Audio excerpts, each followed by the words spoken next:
Today, we're gonna have a look at the GW-4000 Gravitymaster Sky Cockpit GShock from the year 2012. If you aren't familiar with the watch, let me give a quick summarize. For me, it is like an easygoing / comfortable / extremely reliable / affordable daily analog G-Shock watch, especially if you're into this all black colorway and as well as pilot style wristwatch. But why?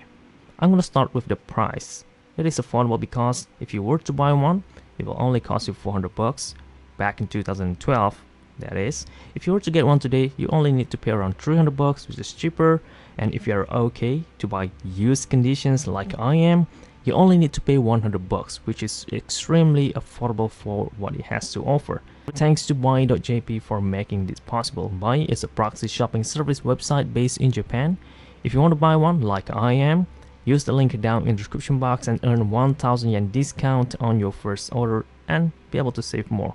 But note that this COVID-19 outbreak really affects them, so if you were to buy one, make sure they could ship to your home country beforehand. So just a quick reminder.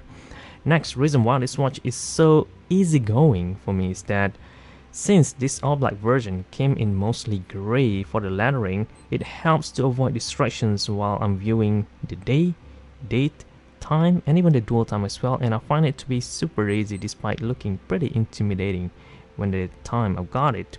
Next is reliable. It is one of the most reliable G-Shock watch because it has this thing called tough movement, and that is full solar powered wristwatch, meaning you don't have to swap the battery. It is also radio control to multiband 6, meaning accurate timekeeping every single day. And even if the hands were misaligned somehow, it will automatically adjust the positions itself. And lastly is the comfort. This is one of the most comfortable Gravitymaster up to these days, because if you look back on every Gravitymaster today, all of them are pretty big or they're expensive. But this one only gonna be around 50 millimeters, which is big for numbers, but if you wear it, it only weighs around 78 grams, and that is really comfortable. And the strap is soft as well, like most entry-level Gravitymaster, and the fit is incredibly great. And of course, this G-Steel B200 series is comfortable as well, but the lightweight of this thing really makes it much better. And honestly, I feels like I'm wearing one of these, the GA-2100, except this one is a lot slimmer. This one is thicker, but it is full analog, and this is an NADG.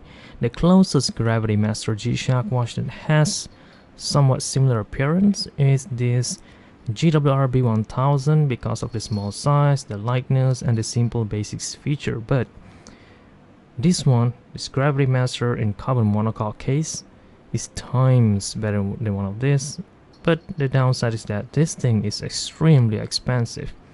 So if you are low on the budget, this is still one of the affordable options today. And speaking of what it has to do in terms of functions, let's talk about that. Before we begin, note that I haven't set up the watch yet. I was planning on doing so on the motor demonstrations video, but right now, let's have a look at all the basic things that this watch has. Hour, minutes, and seconds hand, sub-dial over here for the 24-hour time format for this local time. Down here will be your world time or dual time. Over here will be your day of the week display, and down here is your date display. Just the basics, just the essentials. And pressing mode button once will enter the stopwatch mode, which is the coolest thing about this Gravitymaster, a thing that you cannot get on other G-Shock watch if I'm not mistaken, aside from the GW-4000 one. But still, it is one of the coolest. And if I press start like so, this hand will start moving. It has a precision to 1/10 seconds as being indicated down here.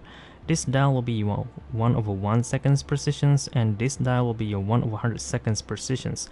This second hand right now will continue rotating for the first 30 seconds only, and then it will stop to conserve battery.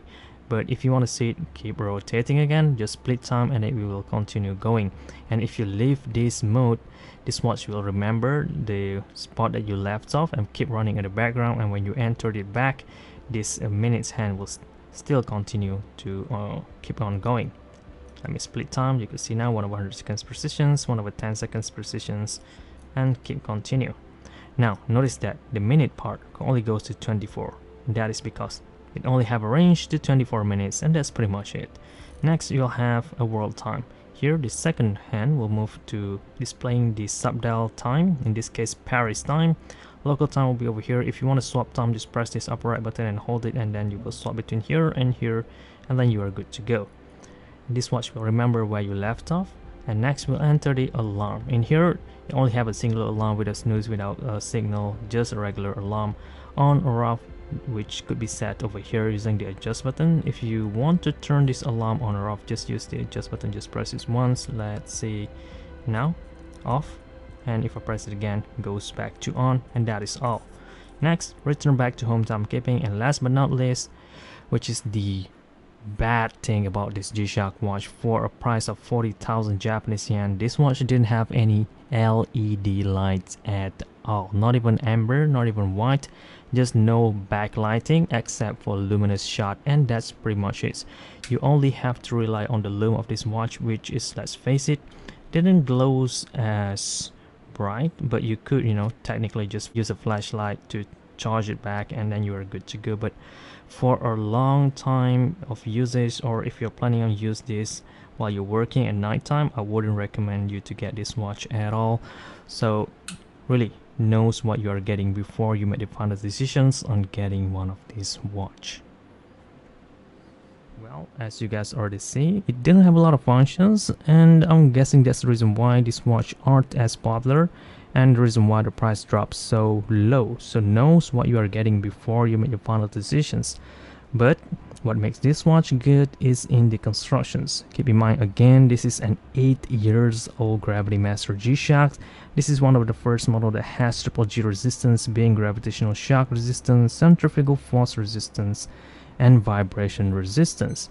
The question is, how? What makes this watch are so capable of achieving all of that?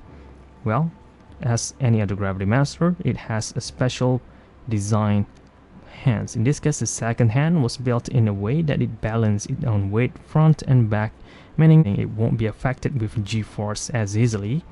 Second reason why it is good is that it has an alpha gel. Like every Gravitymaster GShock, alpha gel was used in the construction of the watch as a cushion.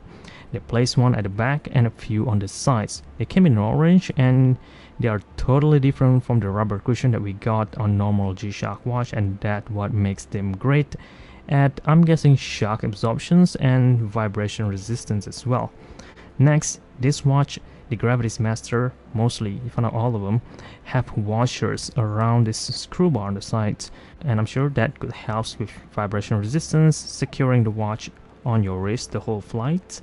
And next is resin ring around here. Unlike most GShock Gravitymaster model that we have today that has metal ring, this one has resin. I'm sure to, well, reduce the cost, and it also helps with absorbing some of the shock experienced by this dome-shaped mineral glass.